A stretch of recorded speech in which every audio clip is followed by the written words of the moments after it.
बीते साल 9 फरवरी 2024 को जैंत एवं दुधिचुआ परियोजना के विस्तार के लिए मोरवा समेत आसपास की जगहों पर धारा 9 प्रभावशील कर दी गई थी। इसके बाद से ही कयासों का दौर समाप्त हो गया था कि मोरवा का विस्थापन होगा कि नहीं। मोरवा में धारा 9 लगने के बाद से यहाँ के रहवासी अपना नया आशियाना बनाने और व्यापार को लेकर चिंतित हो चले थे और साल बीतने के बाद भी हालात नहीं बदले हैं। ऐसा इसलिए कहा जा सकता है क्योंकि साल भर बाद भी एंचल द्वारा पुनर्वास को लेकर कोई ब्लूप्रिंट सामने नहीं आया है। कई बार भलुगढ़ पिरताली समेत अन्य जगहों को लेकर विभिन्न स्थापित मंचों से मैराथन वार्ता हुई, जहां तक कि इन सबके बीच मोरवा की बसाहट को भलुगढ़ ले जाने के लिए जिला प्रशासन द्वारा निश्चित अमाउंट जमा करने के लिए एंचल को पत्र भी दिया गया था, परंतु इतने बड़े पुनर्वास को लेकर एंचल शायद तैयार नहीं है। इसलिए वह वन टाइम सेटलमेंट के नाम पर लोगों को 15 लाख देकर अपना पल्ला झाड़ना चाहता है, जिसपे कि यहाँ के लोग तैयार नहीं है। साल बदला, हालात वही। नमस्कार, मैं मनीष चौधरी अपने सहयोगी राजकिशोर पांडे के साथ विस्थापन के मुद्दे पर एक अगली सीरीज में बात करने को तैयार हूँ। आज ऐसा इसलिए क्योंकि विस्थापन की प्रक्रिया को आगे बढ़े आज 1 साल हो गया। 9 फरवरी 2024 को धारा 9 प्रभावशील कर दी गई थी सभी जगहों पर, क्योंकि जैंत और दुधिचुआ खदान का एक्सटेंशन करना। सेक्शन 9 के बाद सेक्शन 11 भी प्रभावशील रही बीते समय में, और इस पूरे कार्यकाल में 1 साल बीत चुका है, परंतु हालात जस के तस है। अभी भी विस्थापन के मुद्दे पर कोई चर्चा नहीं। एनसीएल प्रबंधन ने जुलाई से लेकर दिसंबर तक 6 महीने की म्याद रखी थी, जिसका काम 30 कंपनी को दिया गया था सर्वे के लिए, पर सर्वे पूरा हो नहीं पाया, एक्सटेंड हो गया। कल फिर एनसीएल ने बुनियादी करा करके लोगों को बताया कि जिन जिन के लोगों का मकान अभी तक नहीं नापी हुआ है वो नापी करवा ले। अब इस माह से ये आगे बढ़ते हुए धारा वार्ड 8 और 3 इन जगहों पर नापी शुरू कर रहे हैं। हालांकि 7 नंबर वार्ड, 9 नंबर वार्ड और 10 नंबर के कई मकान अभी भी नापी होने बाकी हैं। खदान ऊपर चढ़ के तो जाएगी नहीं, इस तरफ से होके जाएगी। सूत्रों से मिली जानकारी के अनुसार एनसीएल के पास 1 साल का पर्याप्त समय है, जिसके बाद 500 मीटर आगे करते करते ये बढ़ने वाले हैं। इसलिए ये फर्स्ट फेज में 2026 में 500 मीटर आगे बढ़ेंगे, इसीलिए धीमी रफ्तार से चल रहे हैं। परंतु नापी आगे बढ़ना और इसके अलावा कोई चर्चा नहीं हो रही। विस्थापन में लोगों को क्या मुआवजा मिलेगा, उन्हें कहाँ बसाया जाएगा, 1 साल बीत गया, इस चीज़ का कोई कंफर्मेशन नहीं है। कई बैठकों का दौर चला, जितने भी यहाँ पे मंच खड़े हुए हैं, सिंगरौली विस्थापन मंच, पुनर्समिति एवं अन्य, सबसे बैठकों का दौर जारी है, परंतु 1 साल के बाद भी अभी तक कोई निष्कर्ष नहीं है निकला। आप देख सकते हैं हमारे पीछे यहाँ जैंत खदान है। खदान कितनी तेजी से आगे बढ़ रही है। कुछ वर्ष पूर्व एनसीएल के पूर्व सीएमडी ने एक बैठक में ये चीज़ बताया था कि जो ड्रग लाइन है वो 1 साल में करीब 100 मीटर आगे बढ़ती है। तो उन्होंने कहा था कि इससे आप अंदाज लगा सकते हैं कि मोरवा आते आते कितना समय लग जाएगा। परंतु अगर आप गूगल मैप पे नज़र डालें तो गूगल मैप ये दर्शाता है कि भगत सिंह कॉलोनी के जो कुछ एरिया हैं, जैसे आप देख सकते हैं उधर तक खदान कहाँ तक गई है, कुछ एरिया है जहाँ तक अब सेफ्टी जोन 500 मीटर भी नहीं है। एक रोचक बात मैं आपको बताना चाहूँगा कि Jain project environment coal mines regulation 2017 के तहत उन्होंने दर्शाया है कि ये सेफ्टी जोन होता है उनका, वो 500 मीटर का होता है। अगर आप गूगल मैप से सर्च करके उसका डिस्टेंस देखेंगे तो करीब 450 मीटर रिहायशी मकान आपको दिखाई देंगे, जो कि खुलेआम नियमों का उल्लंघन है। अब ये कहा जा सकता है कि खदान जो है काफ़ी तेज़ी से आगे बढ़ रही है और नियमों को दरकिनार करते हुए, क्योंकि अगर आप ध्यान से देखें तो उस साइड ऊपर भी आपको एक कंपनी का, पुरानी कंपनी है बुसाइरस की, उसका आपको शायद बुसाइरस ही नाम है उसका, आपको वहाँ पे दिख जाएगा क्योंकि उसे घेर दिया गया है। इसी तरह आप वहाँ भी देखेंगे तो कुछ मकान आपको दिखेंगे जो टापू बना के छोड़ दिए गए हैं और उसके पास से उसके होते हुए घुमाते हुए खदान को बढ़ा दिया गया। क्या कोई बीच का रास्ता नहीं निकाला जाना चाहिए था कि उनको मुआवजा दे करके हटा दिया जाए? सरकारी कामों में लेट लतीफ़ी होती है, मगर लीपापोती इस तरह की कहीं से भी माफ़ी योग्य नहीं है। एनसीएल के जो कोई भी अधिकारी हैं जो इस मुद्दे पर बोलना चाहते हैं पर वो सामने नहीं आना चाहते, इस कारण से अभी तक किसी एनसीएल के अधिकारी का बयान सामने होकर के नहीं आया। हमने कई लोगों के इंटरव्यू लिए हैं मगर वो आगे आके नहीं बात करना चाहते। दिक्कत यहीं आ रही है। आज हमारा दिखाने का मकसद यही है कि साल बीत जाने के बाद, 365 दिन बीत जाने के बाद भी इस मुद्दे पे कहीं कोई चर्चा नहीं। खाली नापी कैसे आगे बढ़ाई जाए, खदान ऐसे कैसे आगे बढ़ाई जाए। अरे 1 साल का समय बहुत होता है। आप बोल रहे हो कि 2 से 3 साल में यहाँ के लोगों को विस्थापित कर देंगे। साल बीत गया, आप अभी एक चीज़ भी नहीं कर पाए हो। कहाँ आप विस्थापन स्थल चुनोगे, कैसे उसको डेवलप करोगे। एक बार आप अच्छा खासा रोड मैप आप बोले थे कि हमारे पास ब्लूप्रिंट तैयार है, हम ऐसा शहर बसा के देंगे। कहाँ है वो, कहाँ गया। पैसे देने की बात आती है तो उस पर अभी तक कोई हीला हवेली नहीं हो रही है कि आप 15 लाख ले लो, आप 25 लाख की यहाँ पे लोगों की डिमांड है, वो भी नहीं। नगर निगम क्षेत्र में आप आज की डेट में अगर प्लॉट खरीदने जाओगे तो 15 लाख में आपको क्या करीब 5.5 डिसमिल प्लॉट मिल जाएगा बैरन क्षेत्र में। या अगर मोरवा बसाया अच्छा खासा शहर रहता तो यहाँ मिल जाता। क्योंकि यहाँ के लोगों की एक मुख्य मांग है कि हमको वो सुविधाएं मिले जो नगर निगम के लोगों को मिलती है। हम लोग को नगर निगम से हटाया जा रहा है, तो नगर निगम में बसाया जाए। हम लोगों से जुड़ेंगे और जानेंगे क्या कुछ बदला है बीते 1 साल में। समझ लीजिए अभी एनसीएल की खुद नीतियां क्लियर नहीं हैं। हम लोग तो जाते रहते हैं एनसीएल के ऑफिस में।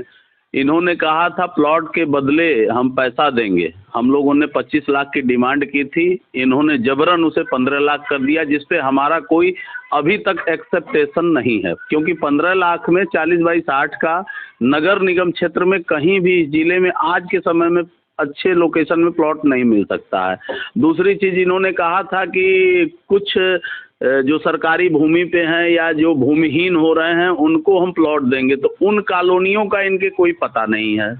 और जो ये नापी कर रहे हैं, कभी इनकी टाटा की टीम नापती है, कभी एनसीएल की टीम नापती है। जो नापी करने वाले हैं वो कोई 10,000 मांगता है, कोई 50,000 मांगता है। तो इनकी खुद की भ्रष्टाचार की इतनी पराकाष्ठा हो गई है कि ये एक तरफ से कोई नापी नहीं कर रहे हैं। और नापी अगर करना है तो सारी चीज़ों को इनको पब्लिक के बीच में, हम लोगों ने कितनी बार मीटिंग में कहा कि आप एक पब्लिक मीटिंग बुलाइए और पूरे इस क्षेत्र की पब्लिक को उस मीटिंग में बुलाइए और उनके सामने क्लियर स्पष्ट रोड मैप कर दीजिए कि आप किसकी बसाहट कहाँ करेंगे, किसे क्या सुविधाएं देंगे, किसको अपनी भूमि और भवन का क्या मुआवजा मिलेगा। अभी तक इनके रेट क्लियर नहीं है। ये अभी तक एनसीएल वाले जो है पीडब्ल्यूडी से कभी रेट मांगते हैं, कभी कलेक्टर साहब से मांगते हैं, कभी एसडीएम साहब से मांगते हैं। हम लोगों ने बार बार कहा कि जो आपका आज का मानक है जिसपे एनसीएल की बिल्डिंगें बन रही हैं, आप वो रेट को बेस रेट पकड़ के चलिए, तो वो भी ये मानने को तैयार नहीं है। मिला जुला के एनसीएल का जो रवैया है और जो हमने किताबों में पढ़ा है, जो लार एक्ट का कहना है, अगर 1 साल तक ये कुछ नहीं करते हैं तो इनका सेक्शन पूरी तरह से निरस्त हो जाना चाहिए। लार एक्ट में ये नियम है कि निरस्त हो जाना चाहिए, ऐसा इन्होंने बताया। एक बड़े मजे की बात है, नापी की बात जो चल रही है। एनसीएल जब शुरू में नापी की प्रक्रिया शुरू करने वाला था तो उन्होंने ये बाकायदे इस चीज़ को दर्शाया था कि एनसीएल की टीम, इस कंपनी की टीम और जिला प्रशासन की टीम, जिसमें तहसीलदार या तमाम पटवारी ये सब रहेंगे, ये लोग भी नापी में आएंगे। परंतु ये 6 महीना 8 महीना बीतने के बाद भी जिला प्रशासन की कोई टीम नहीं है। कई जगह मामले फंसेंगे सर्वे की टीम को लेकर के। अब एनसीएल खुद अखबारों में ये विज्ञापन देकर दर्शा रहा है कि अगर नापी की टीम आपसे पैसे मांग रही है तो उसकी शिकायत करें। ऐसे में इस नापी प्रक्रिया को कितनी पारदर्शिता से आप देखते हैं? अभी तक जितनी नापी हुई है वो सब भ्रष्टाचार के स्वरूप में हुई है। बिना पैसा लिए किसी की भी नापी नहीं हुई है। कायदे में सारी नापी को निरस्त कर देना चाहिए, क्योंकि जब आप पारदर्शिता नहीं रखेंगे तो पब्लिक का नुकसान है। और इस जिले में या पूरे भारत में जमीन की जानकारी पटवारी, तहसीलदार, आरआई को होती है, और आप हमारी जमीन का नापी अपने हिसाब से प्राइवेट कंपनी को देकर और उन प्राइवेट कंपनियों के लड़के को देकर जो 22 साल 24 साल 25 साल के ट्रेनी लड़के हैं। तो क्या हमारे क्षेत्र में ट्रेनिंग सेंटर खोला जा रहा है क्या? एनसीएल अब हमारी ज़मीनों पे अपने ये टीस कंपनी को जो है देकर और ट्रेनिंग करवा रहा है, तो उस ट्रेनिंग में हमारा नुकसान बहुत हो रहा है और ये जनता यहाँ की समझ नहीं रही है। जनता को यूनाइट होकर, जैसे एक बार हम लोगों ने एनसीएल को घेरा था, सारे नापी को निरस्त करना चाहिए और पुनः जिस तरह एनसीएल ने हमें आश्वासन दिया था, वादा किया था, उसी तरह जो है स्टेट गवर्नमेंट की टीम हो जिसमें पटवारी हो, तहसीलदार हो, आरआई हो और इनकी एनसीएल की रेवेन्यू टीम हो और उसके बाद टीस कंपनी जो है उसका क्रॉस वेरिफिकेशन करे। तरीका तो यही है। अगर इस तरीके से यह नहीं आते हैं तो हम फिर से पुनः आपस में बात करके एक बड़े आंदोलन की तरफ बढ़ेंगे, क्योंकि एनसीएल को मुझे जो समझ में आता है, आंदोलन के अलावा दूसरी कोई भाषा समझ में आ भी नहीं रही है। अब एनसीएल वालों को ये लग रहा है कि यहाँ के लोग शिथिल पड़ गए हैं और हम अपनी मनमानी कर लेंगे। आप देखिए रोज ब्लास्टिंग हो रही है, ब्लास्टिंग का स्वरूप बढ़ा दिया इन्होंने, ब्लास्टिंग का स्वरूप बढ़ा दिया और जो खदान क्षेत्र है वो मानक को पार करते हुए आगे बढ़ाई है। अगर आप गूगल मैप से, जैसे मैं पहले बता चुका हूँ, गूगल मैप से आप देखोगे तो खदान क्षेत्र से रिहायशी इलाके की दूरी 500 मीटर भी नहीं रह गई है।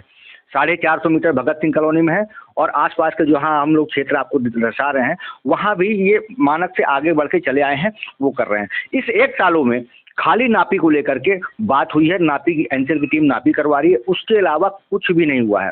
कंस्ट्रक्शन अभी भी चालू है, जगह की अभी भी कोई डिसाइड नहीं हुआ, क्या देंगे वो भी डिसाइड नहीं हुआ, खाली नापी प्रक्रिया को आगे बढ़ाओ, इसी की बुनियादी चल रही है। आप समझिए कि सेक्शन 9 का डर ये पब्लिक में दिखा रहे हैं और एनसीएल रोज अपने सिविल कंस्ट्रक्शन कर रहा है, कॉलोनियों का मेंटेनेंस कर रहा है, तो क्या वह पैसा भ्रष्टाचार की भेंट नहीं चढ़ेगा? आज बाजार की हालत डरा डरा के इन लोगों ने खराब कर दी है। छोटे व्यापारी डर गए हैं, व्यापार लोगों के खत्म हो गए हैं, जिंदगी लोग खुल के नहीं जी पा रहे हैं। अभी एनसीएल की खुद व्यवस्थाएं गर्त में है। आपको बता दूं, मुहेर जो निगाही वाला सेक्शन है, इनको 6 साल तो नापी किए हो गया और अभी तक नोटिस नहीं बटी है। तो यही स्थिति ये मोरवा की भी करेंगे। मैं आपको बता दूं, जो मेरा अनुमान है, जिस रफ्तार से चल रहे हैं, अभी 10 साल मोरवा को नोटिस हाथ में आने में लग जाएगा। पब्लिक को, पब्लिक समझ नहीं रही है। पब्लिक को खुल के यहाँ अपनी ज़िंदगी जीना चाहिए, खुल के व्यापार करना चाहिए और जब नापी होगी, हमारे तरीके से होगी, तब हम उसमें सहयोग करें। अगर हमारे तरीके से नापी नहीं होगी तो फिर हम किस तरह से इनका सहयोग करेंगे? हमारे ज़मीनों को औने पौने दामों पे ये ले लेंगे। हमारा रेट डिसाइड इन लोगों ने अभी तक नहीं किया। क्रमांक 10 में देखा गया है। हाँ। कई ऐसे मामले हमको लगता है कि कई लोगों को ये लग रहा है कि अब जब ये नोटिस बांटेंगे तो किसी का अगर 1 करोड़ का मुआवजा बन रहा है तो उसको 60 लाख मिलेगा, किसी को 50 लाख मिलेगा। ऐसे कई मामले हैं जो ट्रिब्यूनल में जाएंगे और कोई लोग कोर्ट केस करेंगे। यही होना है। आज तक वार्ड क्रमांक 11 के लोग कोर्ट के चक्कर काट रहे हैं। आज उस बात को 17 साल 18 साल हो गए। अब जो है 2013 के बाद जब एक्ट चेंज हुआ तो इनकी भौहें और चढ़ी हुई हैं कि 2013 के बाद जो लार एक्ट में परिवर्तन हुआ है उसमें इन्हें पहले वाले मुआवजे के कंपैरिजन में ज़्यादा भी देना पड़ेगा। और मैं बार बार इनको कहता हूं कि यह एनसीएल का पहला ऐसा जो है विस्थापित क्षेत्र है जो नगर निगम में शहरी क्षेत्र का विस्थापन हो रहा है, लेकिन ये बार बार उदाहरण ग्रामीण क्षेत्र का लेके चलते हैं, जिससे हमारा बहुत बड़ा नुकसान होना है। यहाँ क्या है कि लोगों की ज़मीन कम है और भवन का स्क्वायर मीटर ज़्यादा है, और वहाँ ग्रामीण क्षेत्र में ज़मीन ज़्यादा थी, भवन कम बने हुए थे। तो दोनों के रख रखाव, दोनों की सुविधाएं, दोनों का तरीका ये अलग है। अब जैसे मेरा घर मान लीजिए 30 डिसमिल में बना हुआ है और 30 डिसमिल में पूरा कंस्ट्रक्शन है। अब इसको अगर यह 3 पार्ट में बांट देंगे तो मेरे इस घर में ही 1.5 करोड़ का, मेरा 2 करोड़ का नुकसान होगा। तो मैं ये कहाँ बर्दाश्त करूंगा? मैं कैसे इनका सहयोग करूंगा? सहयोग पब्लिक तब करेगी जब आप उनके विस्थापन के दर्द को कम करेंगे। एक तरफ तो विस्थापन का दर्द है, दूसरी तरफ जिसके घर में बच्चे पढ़ाई पढ़ रहे हैं, जिसके घर में बुजुर्गों की दवा हो रही है, उनको उसकी तकलीफ है। अब वो व्यक्ति ऐसे ओह पोह में लगा हुआ है कि आज व्यापार खत्म की कगार पर है और हमारा जीवन पूरे एक पीढ़ी का खराब होने जा रहा है। क्योंकि हम जब यहाँ से 5 साल बाद उजड़ेंगे, फिर 5 साल हमें बचने में लगेगा। तब तक कितने लोग रिटायर होंगे, कितने लोग अपने जीवन की ऐसे पड़ाव पे होंगे कि वह इस स्थिति में नहीं होंगे कि वह घर बना पाए।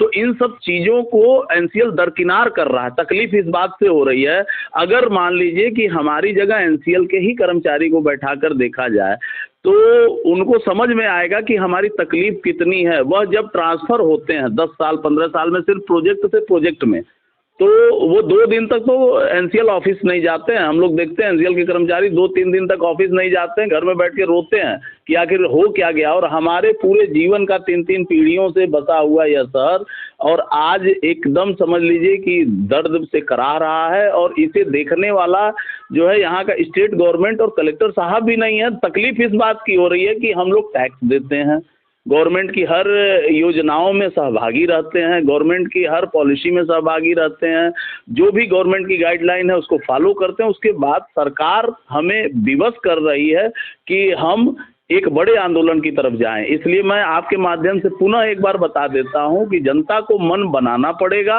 और फिर से एक मोरवा में उग्र रूप से आंदोलन इनके ब्लास्टिंग को लेके करना पड़ेगा, क्योंकि ब्लास्टिंग अब इतनी हो रही है कि अब तकलीफ लोगों की बढ़ गई है। हमें लगता है किसी दिन कोई बड़ी घटना न हो जाए, डर इसी बात का लगता है। अब उस घटना की चपेट में कौन आएगा ये भगवान जाने, लेकिन इसे रोकना चाहिए। मानवीय अधिकार हमारा यही है कि पहले हमारे ऊपर होने वाले इन सब के तरंग से, जिस तरह एनसीएल हमें डरा रहा है, इस डर को हमें दूर करना पड़ेगा। पहले ये कंपल्सेशन ब्लास्टिंग से होने वाले नुकसान का दें। इन्होंने कई बार वादा भी किया था, कलेक्टर साहब ने लेटर भी जारी किया था कि ब्लास्टिंग से होने वाले नुकसान, जैसे कि बोरवेल लोगों का धंस गया है, घरों में क्रैक आ गया है, लोगों की टाइल्सें गिर रही हैं, कितने लोगों की दीवारें गिर गई, कुछ लोगों की छतों से प्लास्टर गिर गए, इसका नुकसान आज तक एनसीएल ने नहीं दिया। तो पहले इसका सर्वे तो कराएं। इसका सर्वे ये कर नहीं पा रहे हैं और हमारे भवन और भूमि का सर्वे करने लगे हैं, जिसका हमें प्रकार भी नहीं पता है कि हमारे भवन का क्या सर्वे होगा और भूमि का क्या सर्वे होगा। एक इन्होंने ड्रोन से फोटो लिया था, अब वो ड्रोन के फोटो के नाम पे लोगों को ब्लैकमेल कर रहे हैं। मान लीजिए कि अगर किसी के घर में शादी है और उसके घर का कलर बदल गया तो क्या करेंगे, उसको पैसा नहीं देंगे क्या?